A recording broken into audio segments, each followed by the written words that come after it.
Assalamualaikum warahmatullahi wabarakatuh. Perkenalkan kami dari kelas B, kelompok Sumatera Barat. Perkenalkan saya Agung Fikri Saputra dan teman saya Rati Herliana, Aldiansyah, Retno Hayuning Tias, Vina Hajar Aulia, Nurul Aulia, Amin Syamsuddin, dan Agung Novianto.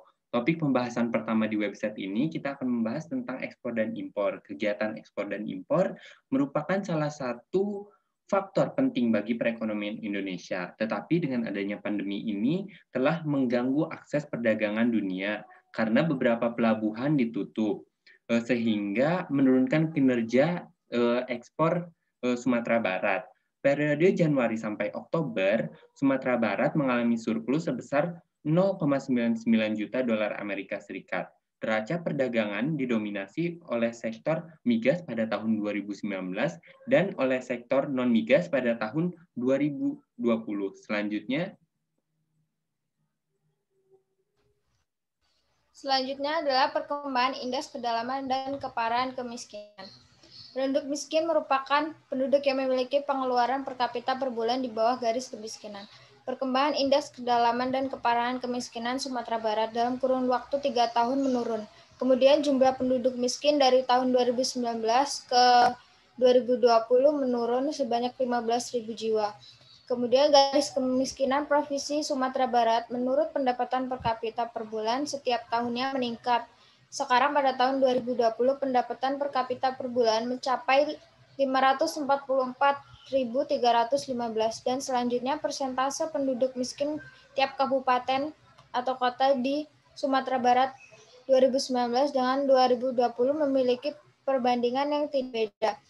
Tingkat tertinggi penduduk menurut persentase terletak pada Kepulauan Mentawai dan terendah terletak pada Kabupaten Sawah Lunto. Selanjutnya dilanjutkan oleh Retno, yaitu Indeks Pembangunan Manusia. Indeks Pembangunan Manusia di Sumatera Barat pada tahun 2019 mengalami pertumbuhan hingga 0,92%, yaitu mencapai 72,39 tahun, yang menandakan bahwa kualitas hidup masyarakat di Sumatera Barat meningkat. Tercatat pada tahun 2019, umur harapan hidup saat lahir mencapai 69,31 tahun, yang bisa diartikan bayi yang baru lahir diperkirakan dapat bertahan hidup hingga umur 69,31 tahun. Nilai rata-rata lama sekolah mencapai 8,92 tahun, yang diharapkan mampu mengenyam pendidikan selama 14,01 tahun. Pada aspek ekonomi, pengeluaran per kapita mencapai 10.925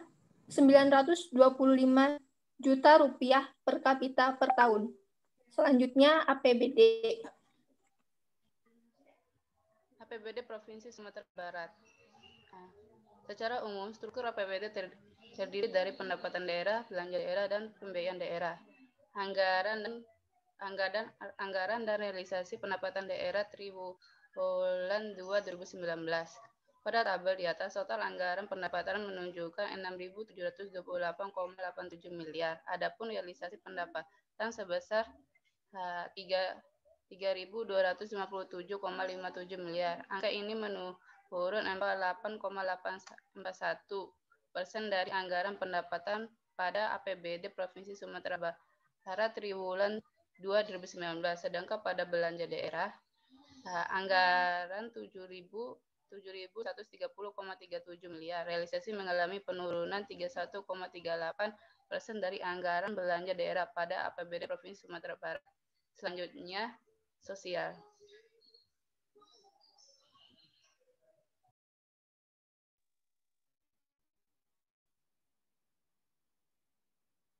Selanjutnya yaitu perkembangan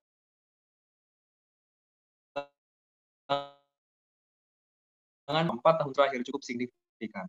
Dilihat dari indikator jumlah wisatawan mancanegara yang berkunjung ke Provinsi Sumatera Barat dari tahun 2017 hingga tahun 2020, jumlah pengunjung wisatawan asing mencapai 182.360 jiwa.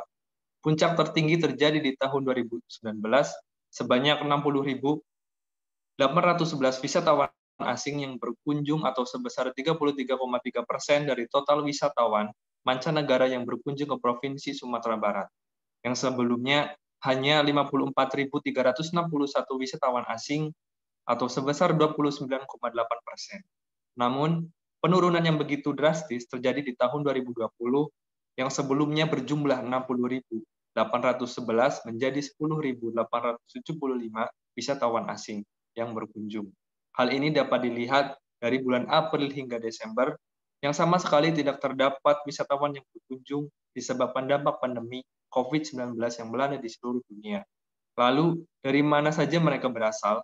Penyumbang jumlah wisatawan asing tertinggi berasal dari negara tetangga yaitu Malaysia yang menyumbang sebesar 136.566 wisatawan dalam kurun waktu 2017 hingga 2019. Pada tahun 2019, Malaysia menyumbang sebesar 76,4% wisatawan, kemudian disusul oleh negara lainnya sebesar 12,6%, serta Australia sebesar 5%. Faktor ongkos biaya yang murah, jarak yang dekat, dan bahasa yang hampir sama menjadi salah satu faktor yang diminati wisatawan asing tersebut. Di sisi lain, peran wisatawan domestik juga tidak kalah pentingnya, hingga menyumbang sebesar 24.026.093 wisatawan atau sebesar 99,2% dari total seluruh wisatawan asing dan domestik di tahun 2017 hingga 2019. Selain itu, dalam menentukan perkembangan pariwisata di sektor di Provinsi Sumatera Barat juga dapat dilihat dari tingkat penghunian kamar hotel dan rata-rata lama menginap wisatawan domestik dan asing. Selanjutnya akan dijelaskan oleh Mbak Ratih tentang kependudukan. COVID-19 masih menjadi permasalahan sejak setahun silam. Pandemi yang berawal dari Wuhan, China ini dengan cepat menyebar ke seluruh dunia, termasuk di Sumatera Barat. Tercatat 6% dari jumlah penduduk Sumatera Barat telah terkontaminasi virus corona ini. Selalu mematuhi protokol kesehatan dengan mengamalkan 3M, mencuci tangan, menggunakan masker, dan menjaga jarak aman menjadi salah satu kunci dalam melawan virus corona ini. Selanjutnya, COVID-19 ini menyebabkan 74% dari total penduduk usia kerja mengalami dampak yang signifikan, serta peningkatan jumlah pengangguran sebesar 35,5 ribu pengangguran di Sumatera Barat. Perlu diketahui juga peningkatan angka kemiskinan sebesar 6,28%. Menariknya terjadi perbedaan tingkat kemiskinan di perkotaan dan di pedesaan. Persentase penduduk perkotaan naik sebesar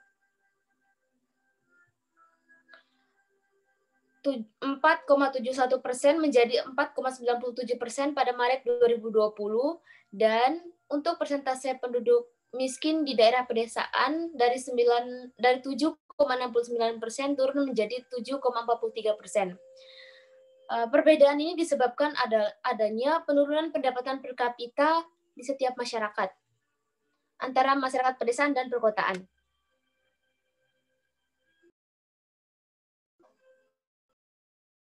Di Provinsi Sumatera Barat bagi perekonomian masyarakat. Pariwisata bisa ditinjau dari berbagai sudut pandang di mana belum ada keseragaman sudut pandang. Sektor pariwisata memiliki peran penting sebagai salah satu sumber bagi penerimaan devisa serta dapat mendorong pertumbuhan ekonomi nasional, khususnya dapat mengurangi jumlah pengangguran dan meningkatkan produktivitas suatu negara. Berikut adalah salah satu wisata yang ada di Sumatera Barat. Yang pertama, Jam Gadang. Kedua, Lembah Harau. Ketiga, Istana Basau Pagaruyung. Yang keempat, Danau Singkarak. Manfaat dari pariwisata bagi perekonomian masyarakat adalah yang pertama menjadi sumber penghasilan tambahan bagi masyarakat sekitar. Yang kedua, membuka lapangan pekerjaan bagi warga setempat, contohnya menjual makanan, minuman, baju, dan lain-lain. Yang ketiga, meningkatkan pembangunan infrastruktur daerah tersebut. Yang keempat, kualitas hidup menjadi lebih baik. Yang kelima, menimbulkan rasa bangga pada masyarakat tersebut karena dapat lokasi pariwisata di tempat tinggalnya. Yang keenam, meningkatkan devisa negara atau pendapatan negara dalam bidang pariwisata. Yang ketujuh, sebagai tempat refreshing dan rekreasi bagi masyarakat sekitar untuk melepas gundah. Yang ke-8, menjadikan masyarakat lebih berinovatif dan kreatif. Sekian, terima kasih. Sekian presentasi dari kelompok kami. Terima kasih atas perhatiannya. Wassalamualaikum warahmatullahi wabarakatuh.